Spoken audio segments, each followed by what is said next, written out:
एक सन्यासी की कहानी। गांव सीतापुर का रहने वाला राजन उन मनुष्यों में से था जो गुणों की खान कहलाते हैं। यदि वह गांव में न हो तो होली, दिवाली और दशहरे पर कोई रौनक ना लगती। उन दिनों उसे खाने पीने की सुध तक ना रहती थी और वह तन मन से इन कार्यों में लीन हो जाता। गांव में अगर कोई गाने वाला आ जाता तो लोग राजन के पास जाते कि देखो कुछ राग विद्या जानता है भी ये, यूं ही हम गवार को धोखा देने आ गया। राजन अभिमान में सिर हिलाता और उत्तर देता, राजन के रहते हुए यह तो संभव नहीं है। पीछे की भगवान जाने। केवल इतना ही नहीं, वह बांसुरी और घड़ा बजाने में भी पूरा उस्ताद था। दोपहर के समय जब वह पीपल के वृक्ष के नीचे बैठकर ऊंचे स्वर में गाना गाता तो सैकड़ों लोग वहां पर इकट्ठे हो जाते और उसकी प्रशंसा के पुल बांधते। उसके स्वर में जादू था और कुछ दिनों के लिए बाहर चला जाता तो गांव में उदासी छा जाती। पर उसके घर के लोग उसके गुणों को नहीं जानते थे। राजन मन ही मन इस बात पर कोसता था। तीसरे पहर वह घर जाता तो माँ ठंडी रोटियां सामने रख देती। रोटियां ठंडी होती थी परंतु गालियों की भाजी गर्म होती थी। उस पर उसकी भाभियां तानों से कड़वी मिर्च छिड़क कर राजन उनके तानों से बिलबिला उठता। परंतु लोगों की सहानुभूति किसी मीठी मिश्री का काम दे जाती। वे 3 भाई थे, सरजू, बब्बन और राजन। सरजू स्कूल में मास्टर था, बब्बन दुकान चलाता था। उसे लोग बालक राम कहते थे। परंतु राजन की किसी भी काम में रुचि नहीं थी। पिता समझाता, माँ उपदेश देती, भाई कठोर दृष्टि से देखते, मगर राजन सुना अनसुना कर देता, अपने रंग में ही मस्त रहता। इसी प्रकार राजन की आयु के 33 वर्ष बीत गए परंतु कोई लड़की देने को तैयार ना हुआ। माँ दुखी होती थी मगर राजन हंसकर टाल देता और कहता, मैं ब्याह करके क्या करूँगा, मुझे इन बंधनों से दूर ही रहने दो। परंतु विधाता के लेख को कौन मिटा सकता है। पास की मील की दूरी पर गंगापुर नाम का एक गांव था। वहां एक चौधरी ने राजन को देखा तो वह लट्टू हो गया। रूप रंग में तो राजन सुंदर था और शरीर से मजबूत था। जात पात पूछकर अपनी बेटी उसको ब्याह दी। लालू के जीवन में पलटा आ गया। पहले वो दिन के 12 घंटे बाहर रहता था और घर से ऐसे घबराता जैसे चिड़िया पिंजरे से, परंतु अब वही पिंजरा उसके लिए फूलों की वाटिका बन गया, जिससे बाहर पांव रखते हुए उसका चित्त उदास हो जाता। स्त्री क्या आई, उसका संसार ही बदल गया। अब ना उसे संगीत से प्रेम था और ना ही गाने बजाने से।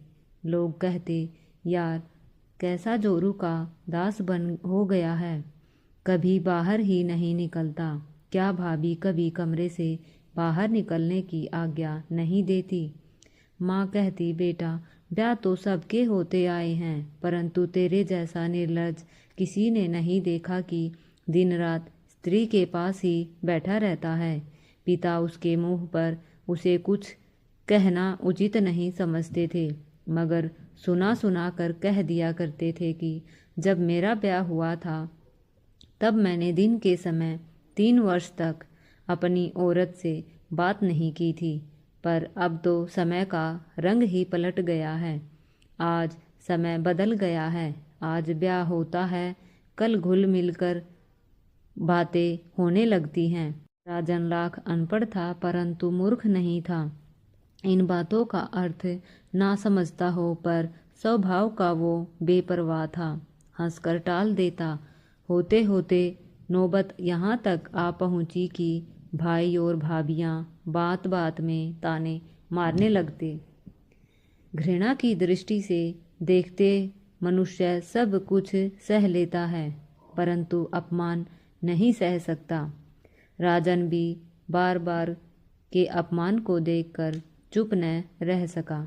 एक दिन पिता के सामने जाकर बोला, क्या रोज रोज ऐसा ही होता रहेगा? पिता भी उससे बहुत दुखी था। वह झल्लाकर बोला, तुम्हारे जैसों के साथ इसी तरह से होना चाहिए। राजन बोला, पराई बेटी को विष खिला दूं पिता? चढ़कर बोला, नहीं, गले में डाल लो, जगत में तुम्हारा ही अनोखा ब्याह हुआ है। राजन ने कुछ धीरज से पूछा, आप अपना विचार प्रकट कर दे, मैं भी तो कुछ जान पाऊं। पिता बोला, सारे गांव में तुम्हारी मिट्टी उड़ रही है, अभी भी बतला की बात बाकी रह गई है, पर मैंने ऐसी कोई बात नहीं की जिससे मेरी निंदा हो। सारा दिन अपनी औरत के पास बैठे रहते हो, यह क्या कोई थोड़ी निंदा की बात है? तुम सुधर जाओ, नहीं तो सारी उम्र रोते रहोगे। हमारा क्या है, आज है कल नहीं रहेंगे, परंतु इतना तो संतोष रहे कि जीते जी अपने सब पुत्रों को कमाते खाते देख लिया जाए। यह कहते कहते पिता की आंखों से आंसू निकल आए। पिता की एक एक बात जची तुली थी। राजन को अब अपनी भूल का ज्ञान हो गया। सर झुकाकर बोला, तो जो कहें वही करने को तैयार हूँ। इतनी जल्दी काम बन जाएगा, पिता को यह आशा न थी। प्रसन्न होकर कहने लगे, जो कहूँगा करोगे? हाँ करूँगा, तो अपनी स्त्री को घर भेज दो। राजन को ऐसा प्रतीत हुआ मानो किसी ने विष का प्याला उसके सामने रख दिया हो। यदि उससे कहा जाता कि तुम घर से बाहर चले जाओ और 1-2 वर्ष तक वापस ना लौटना, तो शायद मान जाता, परंतु इस बात से उसके अंतःकरण को बहुत दुख हुआ। उसे ऐसा प्रतीत हुआ मानो उसका पिता उसे दंड दे रहा हो, उससे प्रतिकार ले रहा हो। वह दंड भुगतने को तैयार था, परंतु उसका पिता इस बात को जान पाए ये उसे स्वीकारना नहीं था। वह इसे अपने लिए अपमान का कारण समझता था। इसलिए कुछ क्षण तक चुपचाप रहने के बाद उसने क्रोध से कांपते हुए उत्तर दिया, यह ना होगा पिता। पिताजी ने पूछा, मेरी कुछ भी परवाह ना करोगे? राजन बोला, करूँगा, परंतु अपनी पत्नी को घर ना भेजूँगा तो मैं भी तुम्हें यहाँ पराठे ना खिलाता रहूँगा। कल से अपना किनारा कर लो। जब मनुष्य को क्रोध आता है तो सबसे पहले जीभ बेकाबू हो जाती है। राजन ने भी उचित अनुचित का विचार नहीं किया और अकड़कर उत्तर दिया, मैं यहीं पर खाऊंगा, देखूंगा कि मुझे चौके से कौन उठा देता है। बात साधारण थी, परंतु दोनों के हृदय में गांठ बन गई। राजन को उसकी पत्नी ने भी समझाया, माँ ने भी समझाया, पर उसने किसी की बात पर ध्यान नहीं दिया और बेपरवाह से सबको टाल दिया।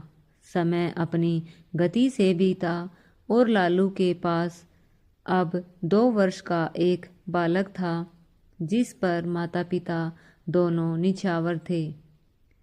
एकाएक उजाले में अंधकार ने सर निकाला। गांव में हैजे का रोग फैला, जिसका पहला शिकार राजन की स्त्री हुई। राजन की स्त्री का स्वर्गवास हो गया। राजन विलक्षण प्रकृति का मनुष्य था। वीरता और नम्रता उसके स्वभाव में बिल्कुल प्रतिकूल थी।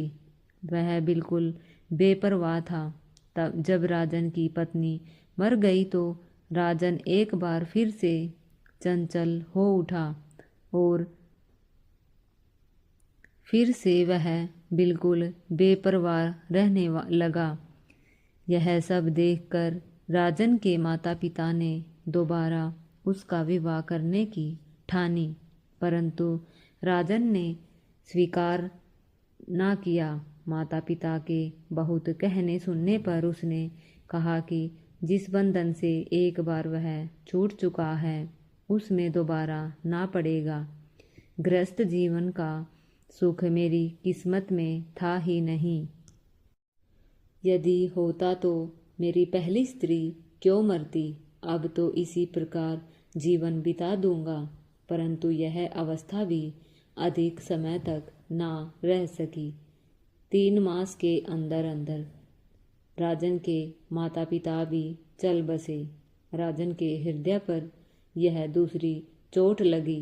माता पिता के क्रियाक्रम से निर्भीत होकर वो रोता हुआ अपनी भाभी के पाँव में गिर पड़ा और बोला, भाभी अब तुम ही बचा सकती हो, अन्यथा मेरे मरने में कोई कसर नहीं बची। भाभी ने उसके सर पर हाथ फेरा और कहा, मैं पुत्रों से बढ़कर तुमको चाहूँगी। तुम्हारे माता पिता मर गए तो क्या हुआ, हम तो जीवित हैं। राजन बोला, यह नहीं, मेरे बेटे को संभालो, मैं अब इस घर में ना रहूँगा। उसकी भाभी यह सुनकर अवाक रह गई। उसे इस बात की शंका थी कि राजन अब संपत्ति बांटने के लिए झगड़ा करेगा, परंतु यह सुनकर कि राजन घर छोड़कर जाने वाला है, उसका हृदय आनंद से झूलने लगा। मगर अपनी खुशी को छिपाकर वो बोली, यह क्या, तुम भी हमें छोड़ जाओगे तो हमारा यहाँ जी कैसे लगेगा। नहीं, अब यह घर भूत के समान काटने को दौड़ता है। मैं यहाँ रहूँगा तो जी ना पाऊँगा। मेरे बच्चे के सिर पर हाथ रखो। मुझे धन नहीं चाहिए, ना ही संपत्ति चाहिए। मैं सांसारिक धंधों से मुक्त होना चाहता हूँ। अब मैं सन्यासी बनूंगा। यह कहकर उसने अपने पुत्र सुखदयाल को पकड़कर भाभी की गोद में बैठा दिया और रोते हुए बोला, माँ मर चुकी है, पिता सन्यासी बन रहा है, परमात्मा के लिए इसका हृदय ना दुखाना। बालक ने जब देखा कि पिता रो रहा है तो वो भी रोने लगा और उसके गले से लिपट गया, परंतु राजन के पाँव को स्नेह की ये जंजीरें बांध ना सकी। उसने अपन हृदय पर पत्थर रखा और संकल्प को दृढ़ कर लिया। कैसा दिल को दुखाने वाला दृश्य था। सायंकाल को जब पशु पक्षी अपने बच्चों के पास घरों को वापस लौट रहे थे, राजन अपने बच्चों को छोड़कर घर से बाहर जा रहा था। अब सन्यासी बन चुका था। इस घटना को अब 2 वर्ष बीते चुके थे। राजन की अवस्था में आकाश पाताल का अंतर पड़ गया था। वह पर्वत पर रहता, पत्थरों पर सोता, रात्रि को जागता और क्षण प्रति क्षण ईश्वर की भक्ति में मगन रहता। उसके आत्मसंयम की सारे ऋषिकेश में धूम मच गई। लोग कहते कि यह मनुष्य नहीं, देवता है। राजन अब राजन नहीं, स्वामी विदानंद बन चुका था।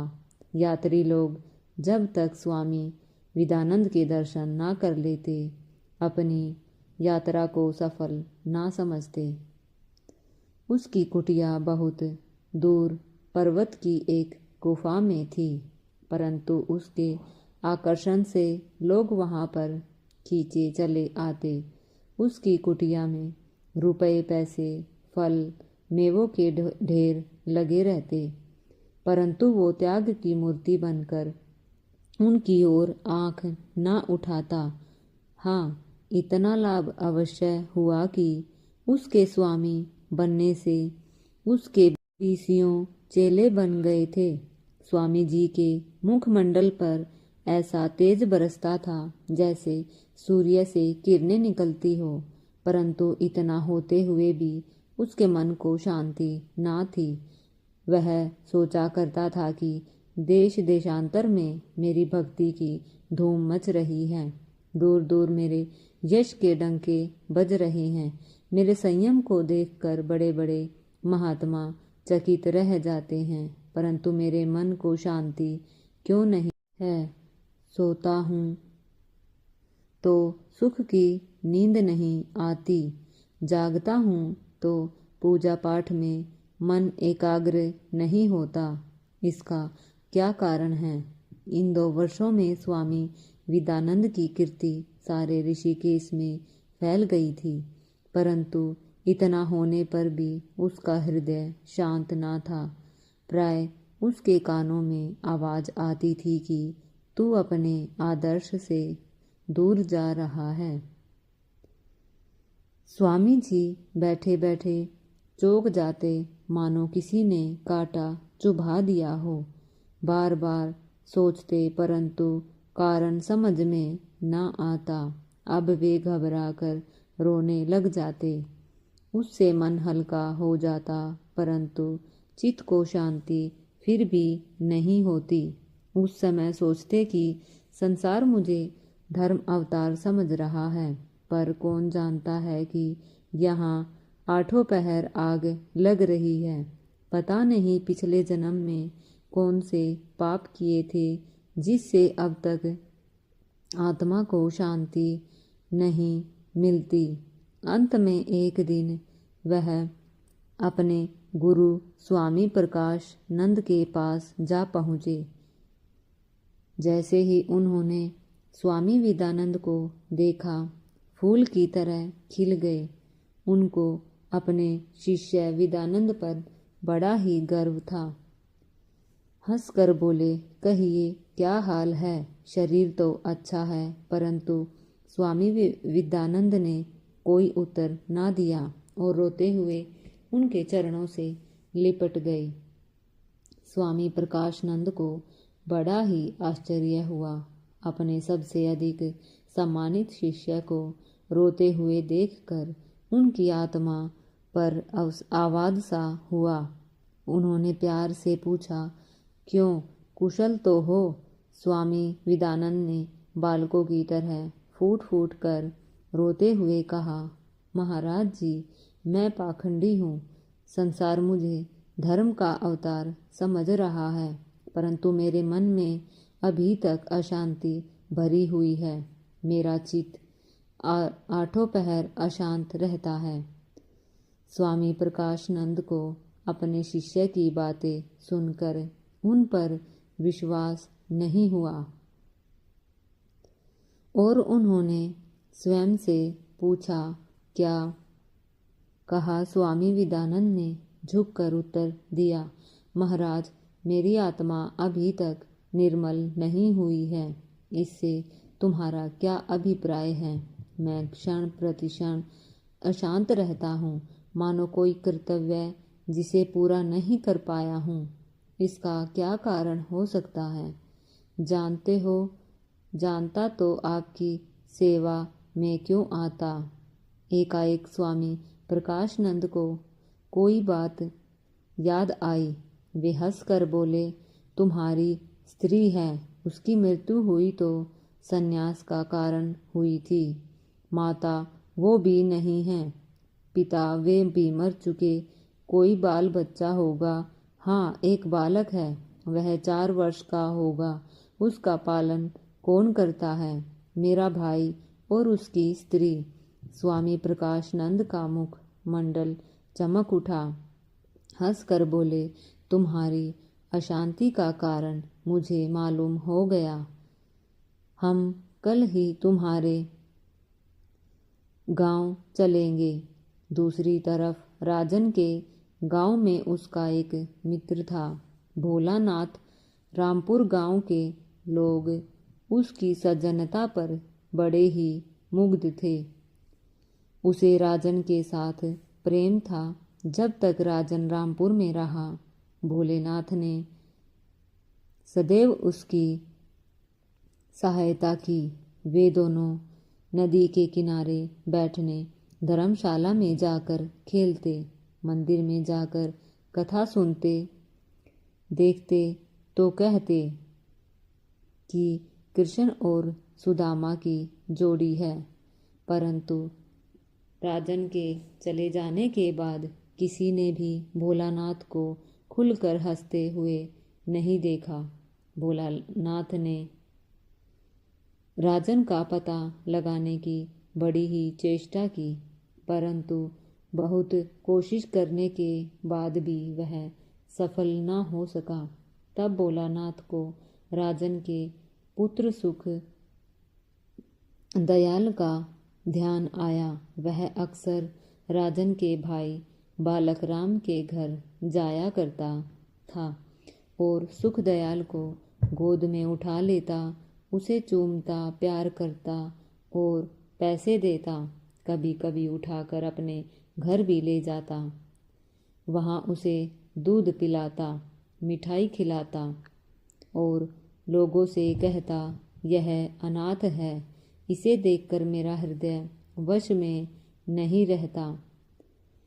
राजन के बेटे सुखदयाल को भी भोलानाथ से बड़ा ही प्यार था, परंतु सुखदयाल के चाचा चाची उसके साथ बड़ी ही निर्दयता से का व्यवहार करते थे।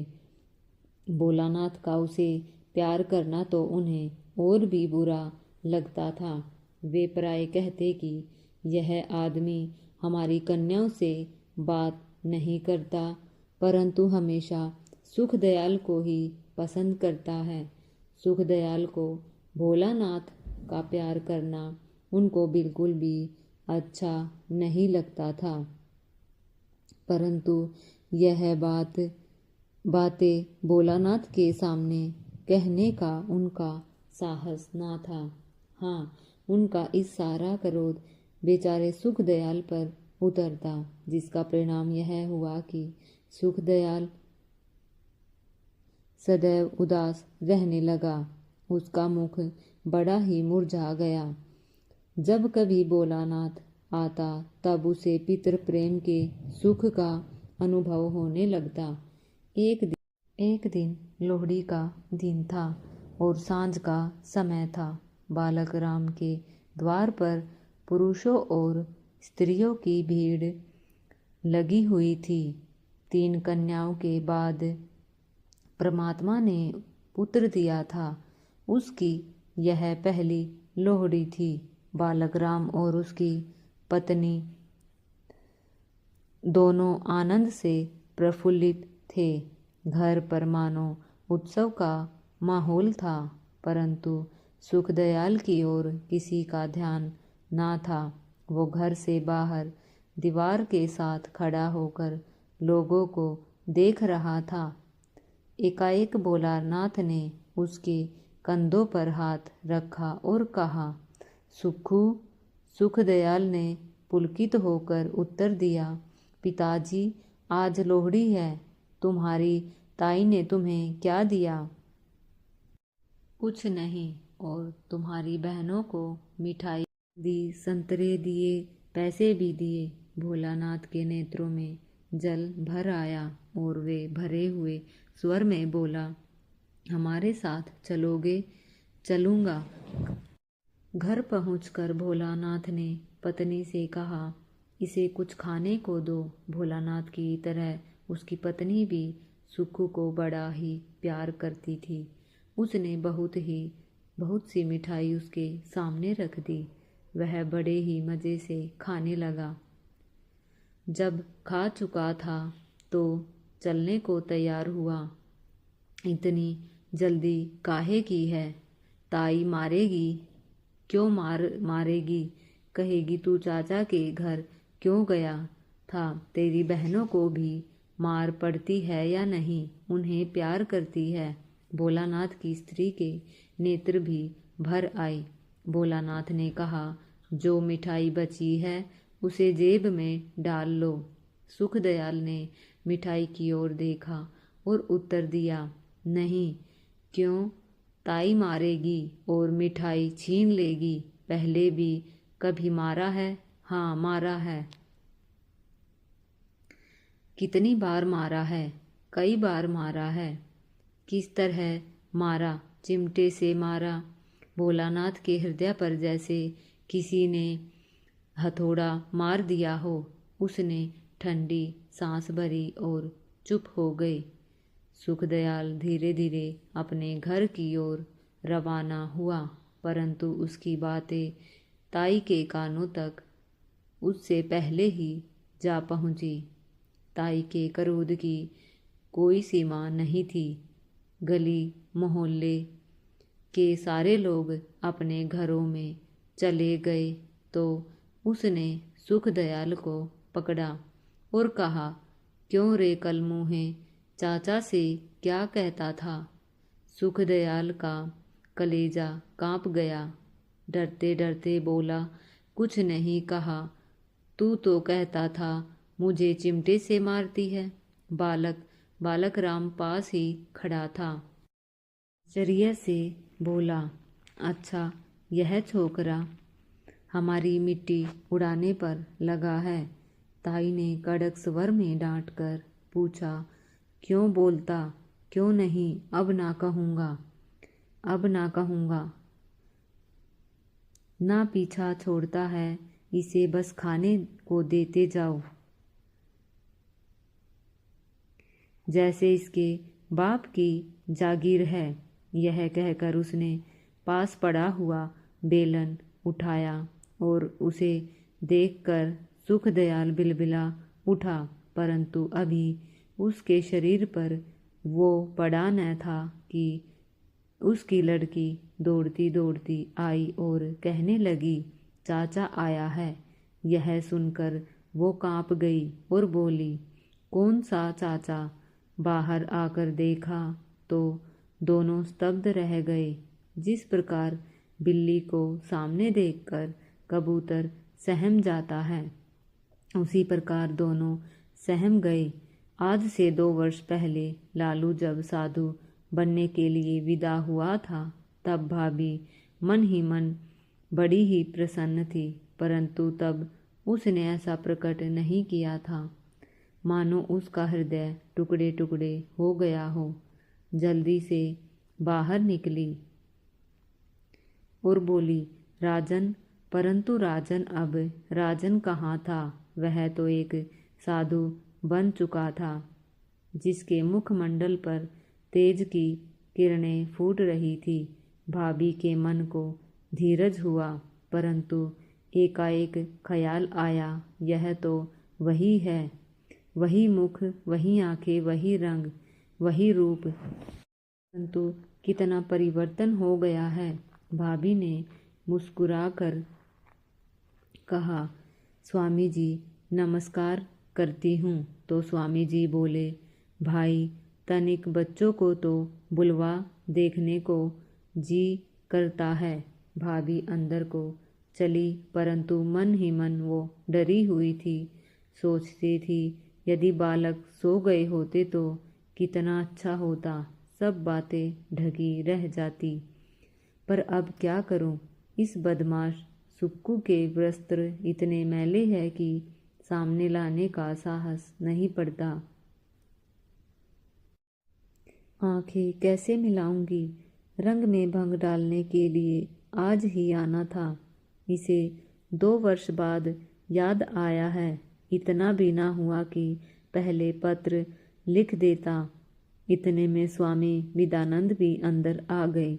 जब उन्होंने अपने भतीजे और भतीजी दोनों को देखा तो उनके वस्त्र कितने सुंदर, कितने स्वच्छ थे, परंतु उनके पुत्र सुक्कू के वस्त्र कितने मैले थे। वो सुक्कू जो कभी मैना के समान चहकता था, जिसकी बातें सुनने के लिए लोग खड़े हो जाते थे। अब वो कितना उदासीन नजर आ रहा था। उसका चेहरा एकदम मुरझाया हुआ था। मैले कुचैले कपड़े थे, जैसे किसी भिखारी का लड़का हो। स्वामी जी के नेत्रों में आंसू आ गए। बालक राम और उसकी पत्नी पर मानो घड़ों का पानी गिर गया। वह एकदम से बोले, यह बहुत शरारती है, दिन रात धूल में खेलता रहता है। स्वामी विदानंद जब सब कुछ समझ गए थे, परंतु उन्होंने कुछ प्रकट नहीं किया और बोले, मैं आज अपने पुराने कमरे में सोऊंगा। एक चारपाई डलवा दो। रात्रि का समय था। स्वामी विदानंद सुख को लिए हुए अपने कमरे में पहुँचे। पुरानी बातें ज्यों की त्यों याद आ रही थी। उन्होंने सुक्कू को देखा और सोचने लगे, मैं कैसा मूर्ख हूँ।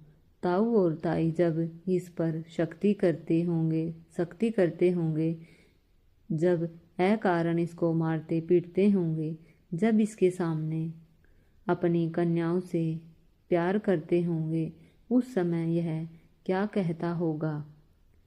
इसके हृदय में क्या विचार उठते होंगे।